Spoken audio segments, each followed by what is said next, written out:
Alrighty guys, okay, I got a little bit of catching up to do. So first off, I do apologise for the very poor quality of the last two videos. It looked like a little kid did them, and you know what? They are what they are. They've got the basic information across, and if people want to ask questions, by all means. Not my best work, but hey, it's just about the information, the basic information, and it was all in the videos, even though it wasn't, like I said, one of my best works. All right, so a little bit excited. Had a really good day yesterday. Met some amazing people. Yeah, more of that later, maybe. We'll see how we go. All right, so getting onto the subject matter now. I just picked up a Ryobi, I don't know, leaf blower, I guess you call it. Okay, so it is called a, there we go, RBV-2200VP. What is that? VP, sorry, Victor Papa. Okay, so this is an old one. This is a very old Ryobi one. It's certainly had some wear and tear on it. I can tell because everything's screwed together. The new ones are just clipped together. Now there's a lot of plastic in this. I'm not expecting to get much out of it, and of course the lead's actually quite small on these things. That's fairly common. So what we'll find in here is, I don't know, I'm hoping for a bit of copper on the windings, but we'll see how we go. So Ryobi, don't let me down. Let's see how you go. Lots and lots of plastic. I'll probably strip all that off first and then open this up. The screws, you can actually see, these ones are actually covered in iron oxide or rust. That's seen some days. I'd say this has been stored. It hasn't been in the sun too much. The Ryobi, the Ryobi green, I guess you call it, becomes a very yellow very quickly, a very pale yellow very, very quickly if it's exposed to the sun, or at least the new stuff does. This being an older one, I'm not too sure whether they put UV protectant in the plastic. Okay, so I'll start work and I'll get back to you in a moment when I've stripped it down to something a bit more manageable. Alrighty, so that was a hassle. That was a real struggle. All right, so those screws were rusty. They were deep embedded. They were strongly held in by the plastic, and yeah, they did not want to come out. I'll tell you what, though, I was seriously contemplating smashing this thing apart, but really like to try and keep everything in one piece if I can. Try not to break things. I like to be able to dismantle rather than just smash. All right, so at this stage it looks a pretty basic setup. It's pretty decent motor for a vacuum, or a blower vacuum. It's yeah, we'll see how we go. I really want to get into that and see whether there's any copper in it. All right, I'll get into pulling the motor apart, and I'll put all the switches and stuff in one place, and yeah, I'll go through it all. Alrighty, now to finish off the video. Okay, so it is a aluminium. So the windings on the outside of the are actually just aluminium. The windings on the actual rotor, they're actually copper. So it's a pretty standard setup. I've seen this many times before. Okay, so the bearings are 608s, which are the most common bearing in the world. They're the skateboard bearings. They're handy to have, especially if you're doing trade with young kids. You really want to have some 608s around. Now the actual the spline, the fan, which is always tricky to get off, it's just a normal anti-clockwise to pull it off. Okay, and the fan itself, you just got to stop the rotor from turning. It's actually got a plastic plug with a steel threaded insert, and that's how it actually sits into the fan. So that's how you get them out. It's a probably nylon fan, I'd say, for the feel of it. Of course, you've got your brushes. Don't know if they're worth keeping. This is an old one. There's a little bit of brass in the brushes. I'll just double check. Yep, doesn't stick the magnet. That'd be brass.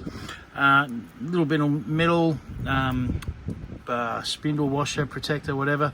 Okay, so it has got the obligatory bird's nest around it. Okay, so anything that's outside will end up with grasses and string or rope. Always, doesn't matter what it is, always ends up that. Anything that's inside will end up with hair and cotton thread. It's just, in my lifetime, that's what I've seen. It just always happens. Anything that rotates fast will, yeah, that's how it always ends up. That's an easy one to clear up. So that's a nice little bit of metal for parts wise. Okay, so I don't think I'd get much call for people wanting to get parts for this.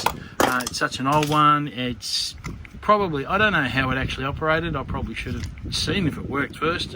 I dare say it probably wouldn't have, and if it did, it was so old, it's probably not the most efficient.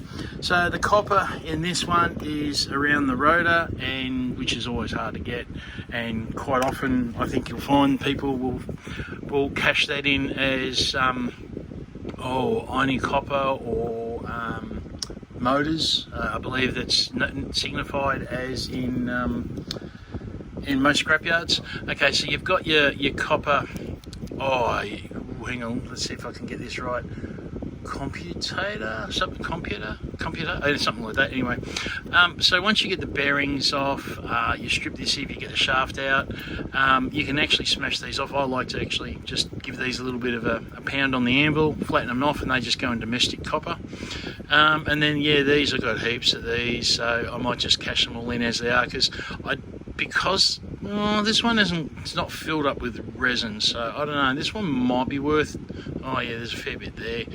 By the time you pull all that apart, you're not going to get that much more for it. You will get, it's going to be dirty copper, so you're probably better off just not spending the time and just cashing in a bucket of these. They get heavy very quickly. Look, that's a personal choice about which way you do it, and I still haven't come up with the best way to do it. You've got little bits and pieces, there's a trigger somewhere. No, actually, I think this was just a switch one, not a trigger. On-off switch. That's how old it was. And little bits of plastic. The little dial. Again, don't know how much I'm going to keep. Normally what I do is just get a sandwich bag, write on it what model it was, and put any random bits that people want in. Because, 6 months after I make a video, someone might go, hey, you still got that one bit. And I'm like, well, maybe. Anyway, look, I'm a big one for trading, so if there's anything here you guys want, parts-wise, hit us up. I believe the email's industrialpermaculture@gmail.com. I think that's what YouTube got for me. Anyway, so just double check that on the YouTube video. And I haven't had any come through yet, but if anyone messages through, I'll certainly give you the time of day. So, as much as I can help out, I will. So I really want to encourage the community. I really feel that the scrapper community is going to come to the forefront in our near future, in the sense that we like to recycle and reuse and rebuild. We like we give credit to what we actually have. We actually look at what we've got and go, okay, let's honour that. Let's not just throw it in landfill. All right. Now the plastics, which there are quite a bit, and I've still got to pull this bloody monstrosity apart. They are all recyclable. They're in fact actually quite more recyclable. I believe they're more recyclable because of the amount of ways you can recycle them. They're more recyclable than timber. There is quite a bit. You can clean that up, remelt it. You can do all sorts of things with it. You can turn it into, I believe, a petrol or diesel if you prepare to go through what looks like a mad scientist distillery. But there's some people out there on YouTube who make petrol out of plastics and do it quite well too. There's quite a few channels out there. Don't think I need to step into their territory. I think I'll just keep on scrapping. So I've had a bit of a tip my toes into cryptocurrency a little bit to explain that, but that hasn't gone so well. I also do coin collecting, if anyone really wants to get into that, especially from the Australian coins point of view. I've got quite a vast collection of not so valuable coins that I can go through and show people. But at the end of the day, I really want to concentrate on the trading side of things. So if people come to me, I particularly don't want cash. Believe it or not, I'm one of those people who would prefer not to have cash. I have very strong feelings about why. Don't need to go through it here unless people really want to know about it. But what it comes down to is I believe that we can find a win-win situation, and cash is unfortunately not a win-win. So if I've got something that you want, hey, hit me up with something that I want and we'll trade. It doesn't have to be a very high valuable item, just got to have the need, and there we go. All right, I'm starting to ramble now, so I'll cut it off. All right, any questions by any means, you can put them on the comments, or you can actually send me an email. All right, guys, have an awesome day. The world's actually not in bad hands because the majority of people actually care about everyone else. They care about each other. So, in this really strange, weird times of uncertainty, the most important thing you do is care for your neighbour, care for your fellow mankind, care for your network. You trade and barter network, that's so important, and it may end up being extremely important soon, who knows. But that's what I spend a lot of time on, is expanding that particular network. I like to have lots of different things in case people want something. All right, I'm signing off now, and yeah, we'll talk to you soon. Thanks, guys.